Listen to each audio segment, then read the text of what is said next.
When a medium comes along in the history of an art or an art form that can do the same thing that a previous medium has been doing, or a previous art, let's say, then the old art, which has been challenged and undersold, has only two choices, really. One is to die, which is what the epic did when the novel outbid it and undersold it. The epic simply folded up and died. It could not compete with the novel. But the other option is to go aristocratic, to go cerebral, to go, to put it bluntly, difficult. Let me illustrate this from history. When the newspapers became a popular and going concern, the novel, which had started out as an entertainment medium, simply could not compete telling the news, telling interesting little incidents about Robinson Crusoe being shipwrecked on an island, with magazines and newspapers that had become tremendously popular and utterly widespread. Consequently, the novel, which was, as I say, an entertainment and news medium, simply had to rethink itself, and not only rethink itself, but think itself. And it had to propel itself into a much more cerebral, into a much more esoteric, a considerably more erudite sort of form, which eventually yielded such things as Proust, Kafka, and Joyce. And you could have never guessed that there would be such things as Proust, Kafka, and Joyce if you had looked at Richardson, Fielding, Smollett in their day.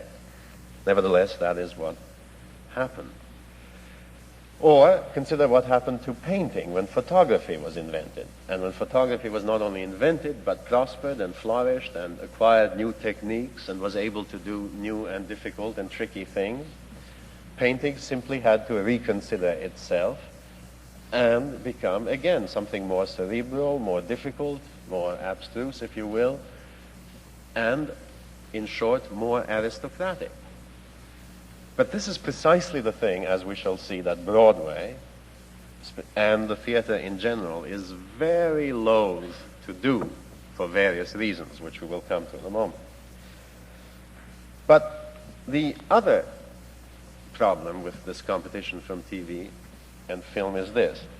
The TV competition, in a sense, is not very serious. It only competes with the lowest and the crummiest aspects of the theater, and those, if they die out and completely transmigrate, you see, it is the Kabbalah after all.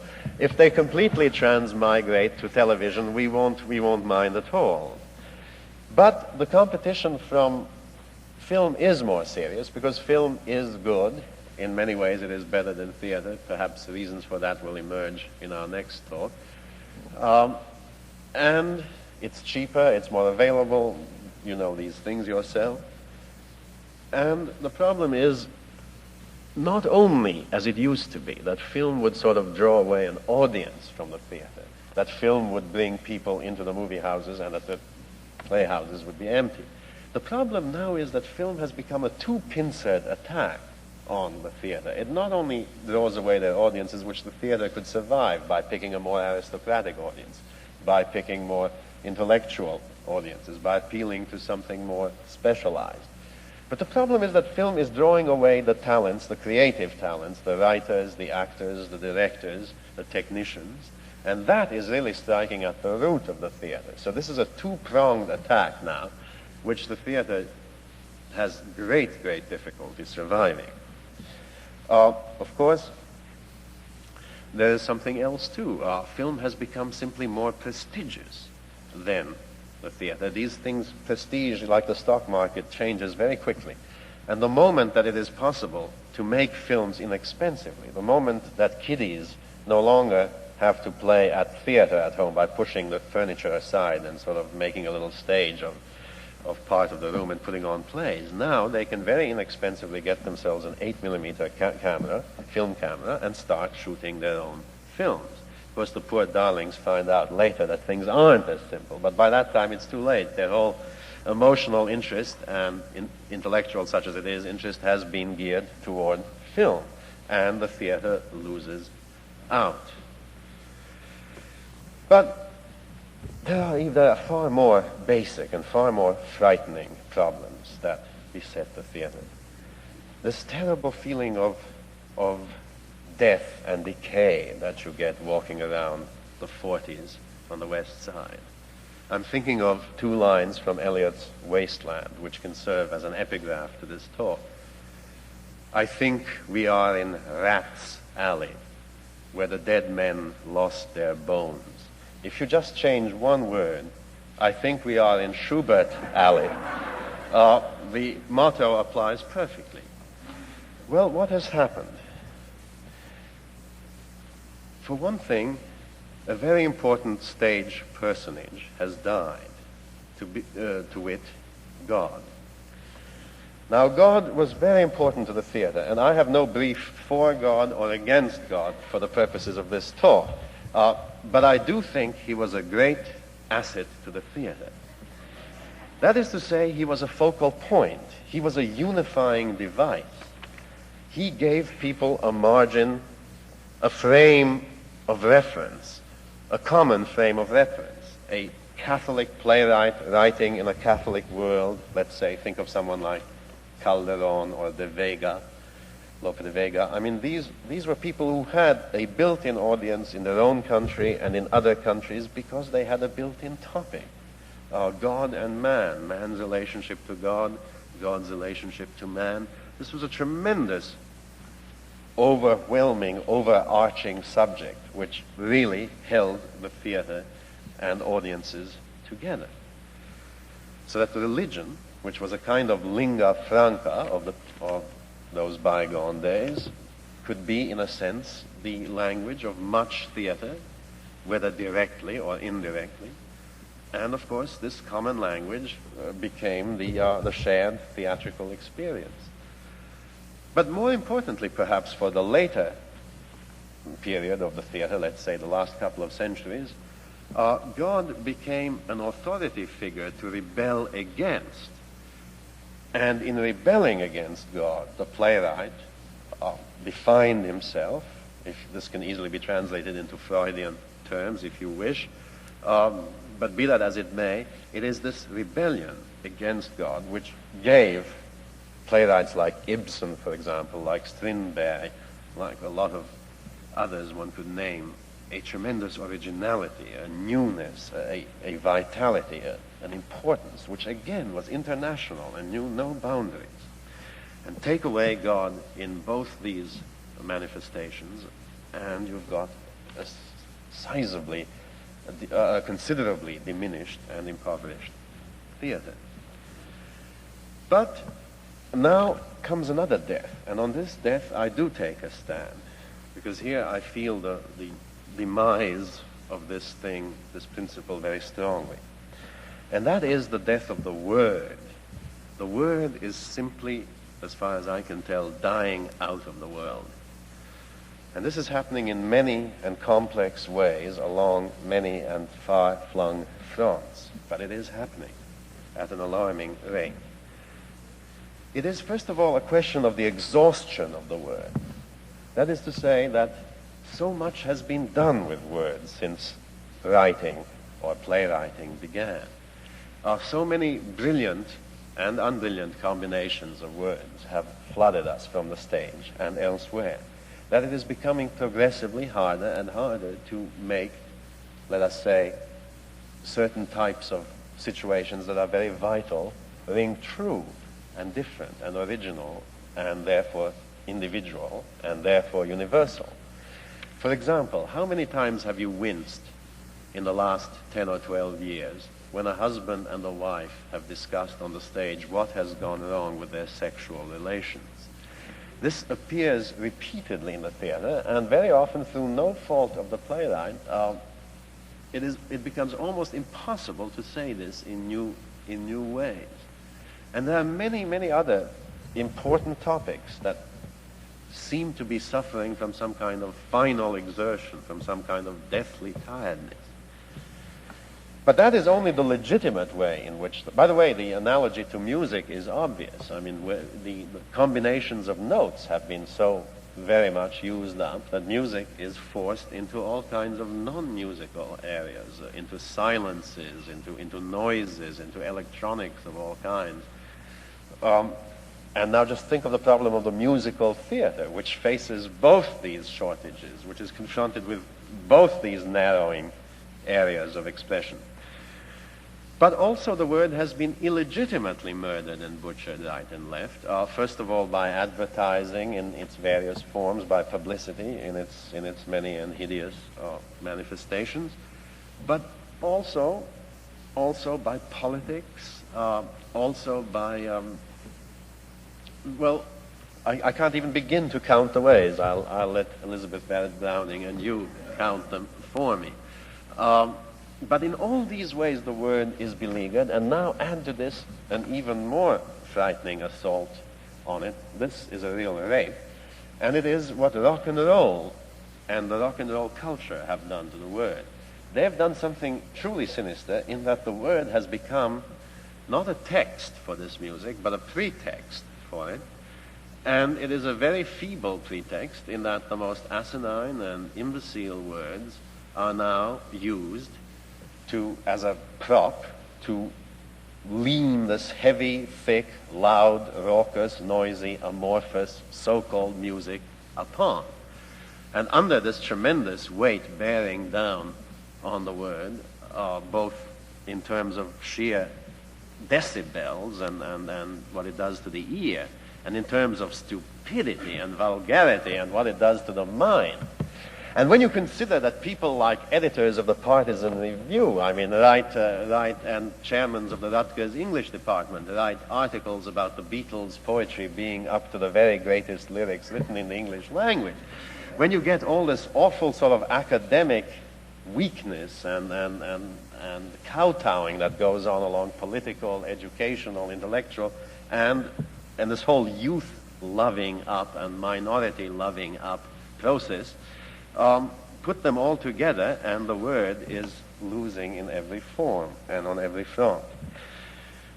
And it is literally falling into disregard, and plays are now being conceived as getting around the word, by being happenings, by being love-ins, by being striptease exhibitions, or even strip without these exhibitions, and so on. And the trouble is that nothing better has yet been found for communication than the word. And this is something that these people either forget or want to forget, ignore, because simply the word requires a certain intelligence, a certain erudition, a certain finesse, a certain sensitivity, all of which the promoters of the anti-word movement lack and cannot be bothered with acquiring.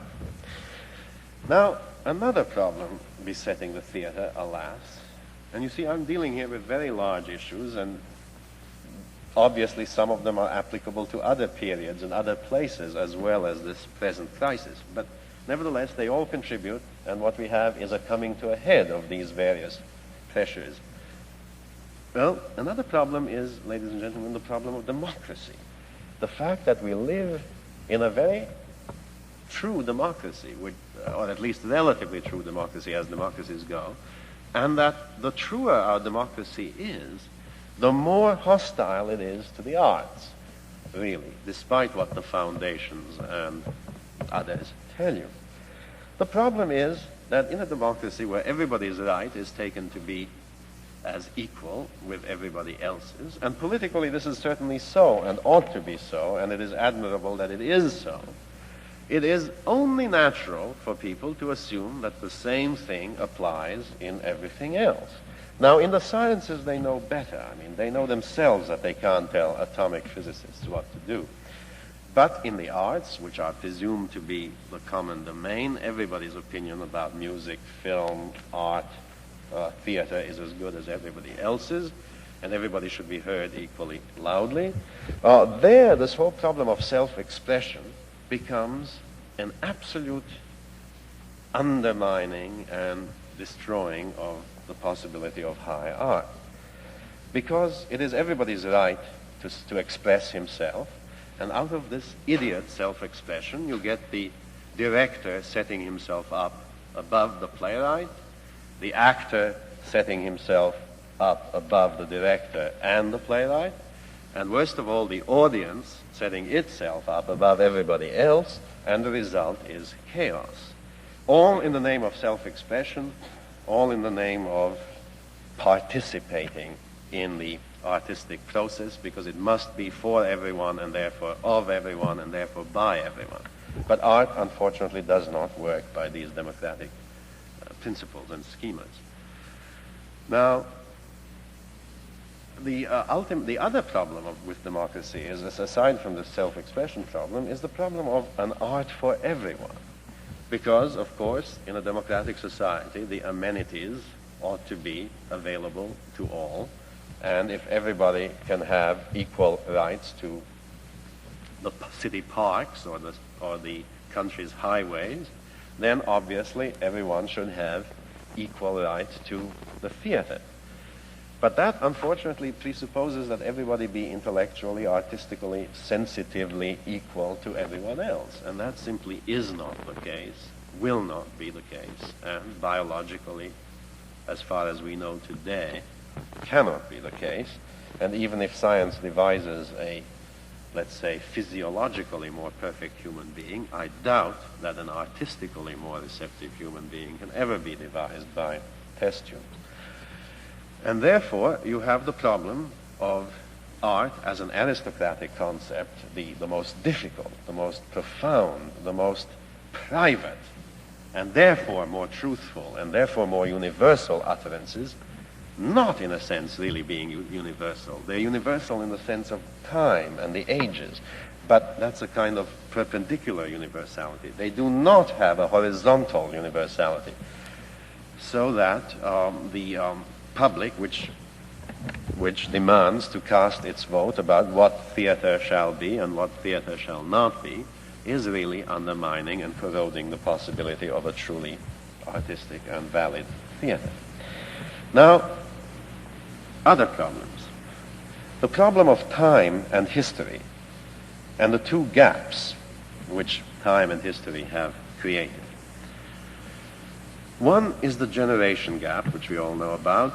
The fact that, now let us talk specifically about Broadway now. The Broadway theater is very much of an established institution. It has taken its almost ne varietur shapes, and as such, it appeals to a wealthy, or at least well-off, middle-class audience, an audience that is middle of the road in most respects, perhaps even rather right than left of that middle, and that wants to enjoy in comfort its middle-aged years, and does not want to be disturbed by anything that might be difficult or unsettling, uprooting, or what have you. But this generation of theater-goers who have been brought up on the theater and who are perfectly willing and able to spend $12 or $15 to hear the same old thing with slight variations over again is dying out, literally dying out. And if they're not all dead already, a great many of them are severely debilitated, and even the trip from the East 70s to the West 40s is more than they can undertake. As a result, they are not showing up as they used to in the theater anymore. But the young people, on the other hand, don't want any of all this. I mean, they haven't been read up on it. They haven't been indoctrinated on it. They've been indoctrinated on other things, and the thing is meaningless to them. And it is not commanding or compelling enough to bring them in. A kid was overheard at the recent moratorium when the PA system announced that Broadway stars were coming to address the audience. One overheard a kid saying, "Jesus Christ, who needs Broadway stars?" And that's a very good question. Broadway certainly does not need them, but it has them, and it has to make the best of them, and the best usually is not good enough. So we have this generation gap, but we also have a more important gap, the culture gap, which is this. You see, America has never had the time, historically, to acquire a traditional culture such as the Orient, let us say, Japan, China, India, on the one hand, or Europe, on the other, has been able to acquire slowly over the centuries as a culture ripens. And what happens? It's not to say that America hasn't done well and hasn't done, in fact, remarkably in the few centuries at its disposal. And you can't count years or decades or even centuries during which you have to pioneer and make the land livable as very suitable for developing the arts. So now, having had this ridiculously short time to acquire a genuine culture and not having been able to do this, all of a sudden, all kinds of easy shortcuts to culture become available through the mass media, through cheap this, inexpensive that, readily available something else. And these various shortcuts, these pseudo-cultures, usurp, which can spring up like mushrooms overnight. I mean, you can have a pop art in 2 seconds. But to have a high Renaissance art, you need centuries. So what happens is that by way of these shortcuts, all kinds of pseudo-arts spring up, which choke out any possibility for a real, slowly maturing art to develop. There is no space for it. It's Gresham's law. It's the cheap currency driving out the good. And the shortcut, it's the great American worship of the quick, easy way of acquiring whatever it is, culture, the dollar, whatnot, which militates more than ever against this kind of slow maturation in the arts. But there are other things, too, which tie in with this. And perhaps the most terrible thing, the most terrible form that all this takes, is this terrible coalition, this awful, unholy cabal that rules Broadway, especially, with an iron rod. And that is the alliance, the unholy alliance between sentimentality and greed, which are a kind of sacred and profane love, and the only kinds of love that the Broadway world is capable of. The sentimentality, the sacred love, is the love of a middle-aged and older audience for their youth, for the plays they used to see in the old days, for the kind of stars they used to see in the old days, for the kind of guild theater that they used to see with Catherine Cornell as Cleopatra, a ridiculous notion, but one that seemed very good to them, or at any rate to the people running the theater guild. And so a repetition of this is what they crave. And this is quite understandable. Because if you have a society that is, or an enclave within that society that is middle-aged, middle-class, capitalistic, leading essentially dull business and bridge party lives, not having time to cultivate their minds or not finding time, not having genuine interest in difficult and daring ideas, the most obvious thing to take the place of ideas as they grow older, as they grow even more stationary and immobile, is nostalgia, is a yearning for their youth, is a yearning for the things of their youth, which is the shortest and most direct path to any kind of feeling, to any kind of thinking that this society or sub-society is capable of. Hence, then, the sentimentality. But hand in hand with this goes the profane love, the love of money, the simple greed with which the box office, the producers, the investors, the people responsible for what gets put on try to make their quick and easy money by catering to this nostalgia and sentimentality in the most greedy way possible. And if you add to this fear of conflict, if you add to this the danger of losing a paying audience, and that's the whole problem, of course, with an unsubsidized theater, and especially in a very expensive society, that it depends so desperately on the paying audience, whom we have just characterized a minute ago. And if you depend on their custom, on their patronage, you are then terrified that any kind of burning issue, either artistic or political or philosophical or metaphysical, would simply upset that audience, and you would cut off your fulfillment in material terms at the box office. And look at what kind of plays are being given this year. Do we have, for example, in this season, plays about Vietnam? Do we have plays about the blacks? Do we have plays about the youth revolution, our three most burning problems? Well, the answer is almost no, but not quite. We do have plays that flirt with these matters. But you see, we are a society that has trained itself to find substitute conflicts. I mean, we're perfectly happy watching a Gore Vidal and a Bill Buckley slugging it out in terms of who is a crypto-fascist and who is an avowed homosexual or what.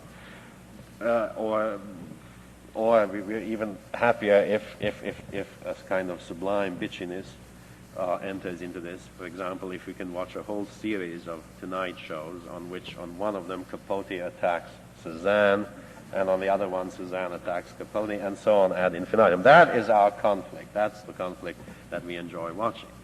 But the real conflict, let us say the conflict between generations, gets treated in plays like Generation, which you may recall a few seasons back with Henry Fonda, plays like Halfway Up the Tree by Ustinov, plays like The Impossible Years. That's what we get on Broadway in the guise of the youth quake and the cultural gap between generations. What else? What else do we get? Well, we have plays like A Patriot for Me, in which the burning issue of homosexuality in the royal and imperial Austrian army circa 1900 is superficially examined. We get plays like Indians, in which, of course, by desperate straining and symbol hunting, we can find some references to, let us say, the Negro problem today. But it is all disguised in such marvelous packaging of total theater, of latest and most dazzling methods of theatrical presentation at the expense of zero content, or very nearly zero content, that any kind of painful relevance to our problems is thereby effectively soft-pedaled and not forthcoming. Or we get plays like The Penny Wars, which deals with the problem of 1939 and German refugees finding it hard to adapt themselves to American society. This has a pseudo-social look to it, but of course is a dead issue. Or we get a musical like Jimmy, in which one of the most corrupt, but charmingly corrupt, city governments could have been examined with some kind of probing and searching relevance, particularly in an election year. But instead, it is a musical that doesn't begin to approach any of the issues that are really involved. But worse than that, catering to the obvious sentimentality, we get something even more meretricious. We get revivals and more revivals and more revivals. And this, you see, is a sentimentality and nostalgia hound's dream come true. Take a play like Three Men on a Horse, which wasn't any good in the first place, but which now is revived. And it is revived by the same director who has grown old and doddering with us. And the star of the show is the same star, Sam Levine, who has grown old and senile and decrepit with us. And I'm not using these words injudiciously. If you have seen, or if you make the mistake of going to see this production, you will see that people's reactions are incredibly slow. It is a splendid display for people who want to study geriatrics, because every movement, every reaction is sort of like a film in slow motion that wasn't meant to be in slow motion. And as a result, some of the decrepit critical minds, like those of the Richard Wattses and John Chapmans of our newspapers, are at last able to find that they're moving in tune with the action on stage, and they write enthusiastic reviews of this enfeebled turkey. Well, so, or if it isn't Three Men on a Horse, then it's the front page, and if it isn't the front page, it is the time of your life, and and others have been announced for later on in the season, and all it is simply catering to this absolutely dying nostalgia. Now, when an anti-war sentiment, for example, does appear in a play, as it does vaguely in the Broadway production of Hair, where there is indeed some vague sense, and there was more of it in the off-Broadway version, which I thought far superior to the on-Broadway one.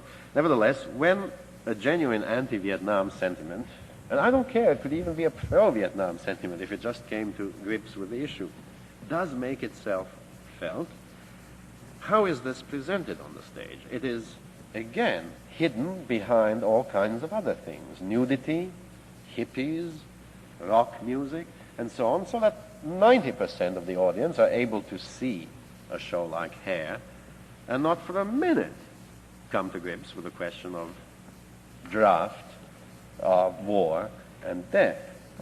And that is the only way in which Broadway permits such issues to be introduced. Now, what does this further hinge on? It hinges on a terrible flaw of our society, which I suppose all societies have to some degree, though ours perhaps more so than any. It is a lack of self-criticism. We simply do not latch on to the issues which would prove to us how fallible, how wrong, how erring we are. For example, take an event, or two events rather, like the moratorium and the Mets victory, the so-called World's Championship. Although I'm not aware that the Mets played Balochistan or Somaliland or any of the other countries of the world, as I understand it. But anyway, take these two events. Which one gets more publicity? Which one brings out more people? Which one litters more streets? Well, there's no question but that the moratorium becomes infinitely insignificant as opposed to the Mets winning the World Championship. Now, a society in which these two things can happen simultaneously and with such a disparity of importance and reaction is one that is perfect for a satirical playwright to write a devastating play about. But this play, I doubt very much that this play will get written, or that if it gets written, it will be produced, certainly not on Broadway.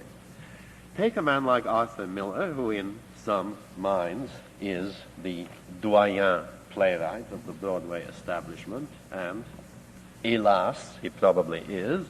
What kind of a play does he write? In his last thing, in The Price, there is a line where one of the characters says, if the department, I can't quote it exactly, but you'll recall it, if the department stores just closed for 2 months, the whole country would go out of its mind. This would be a brilliant subject for a play. This is not a subject for one line in a play. This is a subject for an entire devastating play about our society. But does Arthur Miller write that play? Not a bit of it. He writes the same old play that he has written before. It was called All Your Sons. It was called Death of a Salesman. It's now called The Price.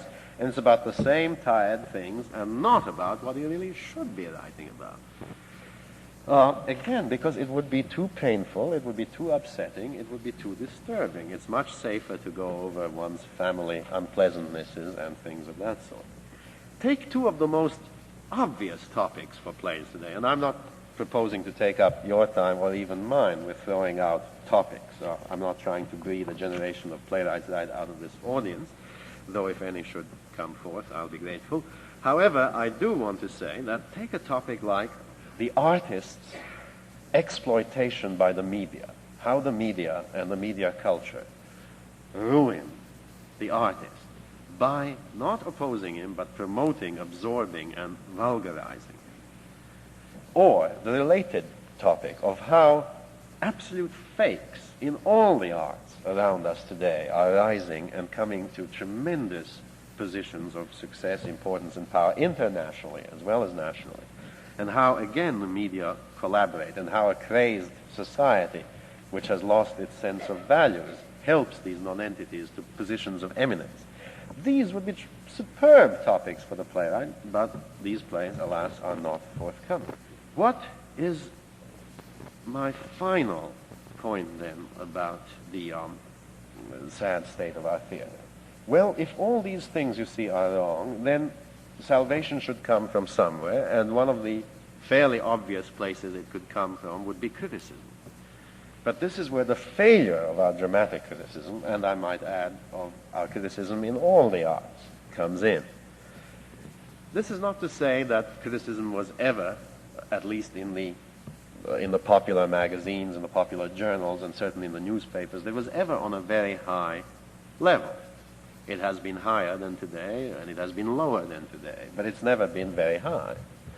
However, it would be incumbent upon the editors and publishers of papers and magazines to realize that we don't live in an ordinary age, that the arts and culture and civilization, and indeed the survival of the race itself, has been imperiled as never before.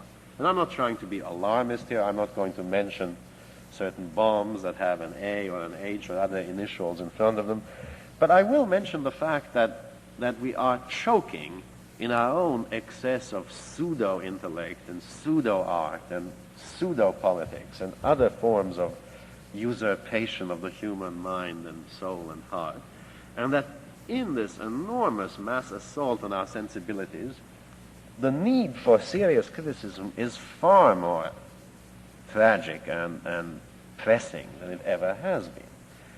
And as against this, what do our newspapers and magazines give us? They give us the kind of junk that passes for reviewing in them. And there may be one or two reviewers in even the mass media who are vaguely honorable and vaguely considerable, but only vaguely. And in the more highbrow magazines, of which, however, there are pitifully few, and many of them don't even bother with such a thing as drama criticism. Esquire has only recently installed even a little bit of it. Harper's and The Atlantic have it almost not at all, or not at all.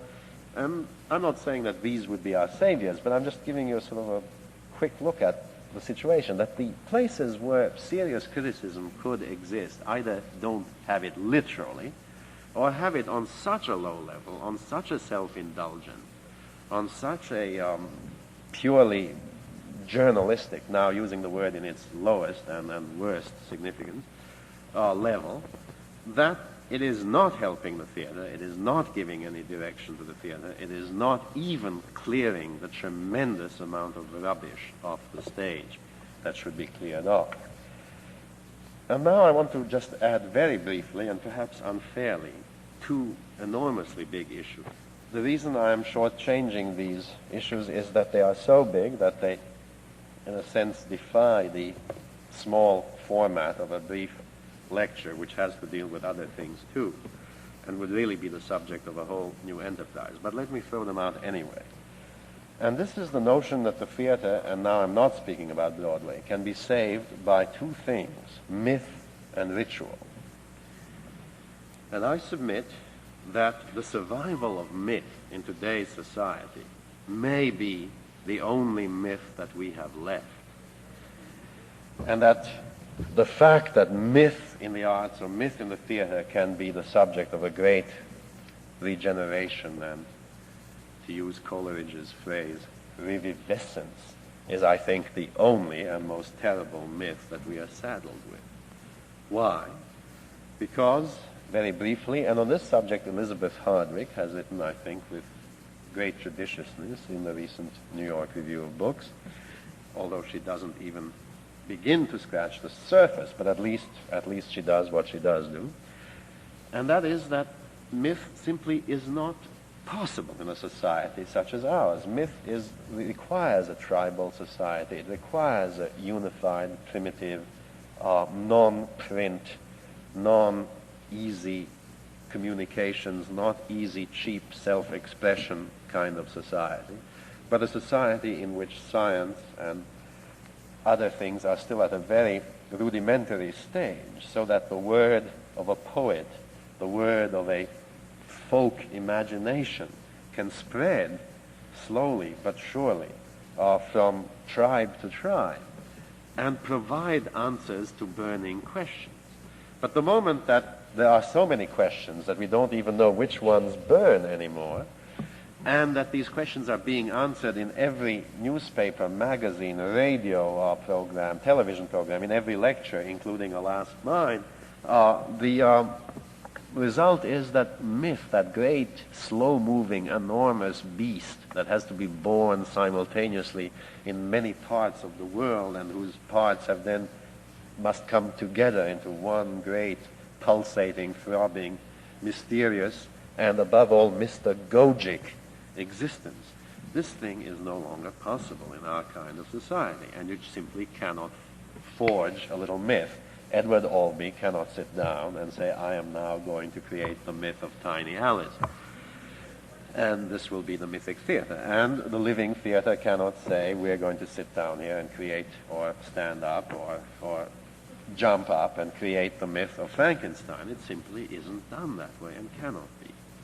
Now, the other possibility, the other magic word is ritual. And the reason this is impossible, to my mind, is that ritual presupposes a religion. Without a religion, there is no ritual. And when the whole situation, and I'm not going to say problem, because I'm not sure that it is a problem, the whole situation is such that religion is dying, if not already dead for all practical purposes, correct me if I'm wrong, but that is my impression, then ritual simply loses its significance. You cannot have lay ritual. You cannot feel sacred about something that isn't sacred. You cannot pretend that something is holy that isn't. You cannot make a church out of a discotheque, however much you try. And the result is that you cannot manufacture ritual. And the question is, and this has been raised very well, albeit much too briefly, by Eric Bentley in a little rebuttal of the Living Theater in the New York Times one Sunday. And the question is, do we want ritual in the theater? Hasn't, in fact, the whole history of the theater been up and away from ritual? And this is true both of Greece and of the classic civilization and of our own medieval Renaissance civilization. As you know, it is from the various Dionysiac rites that the theater developed, but the more the theater developed, the less it had to do with those rites anymore. All you need to do is compare Aeschylus and Euripides, and you see worlds of difference already. And in the same way with our theater, which, let's say, begins in the medieval church service, in the quem queritis trope, and goes on through morality plays and mystery plays and everymans and whatnot into the Renaissance play. And the Renaissance play is already a completely or almost completely secular play and has already gotten away from ritual and has made itself viable and valid through that getting away from ritual. So therefore, I submit that neither ritual nor myth are the answer. What the answer really is, I cannot tell you, but I think that if we all think about it and worry about it, and try to cultivate ourselves and our theater, and perhaps work towards bigger and better subsidies towards such things as a national theater, let's say, and stronger state and city subsidies, maybe along those lines something can be done. But the fact remains, we are in Rat's Alley, where the dead men lost their bones.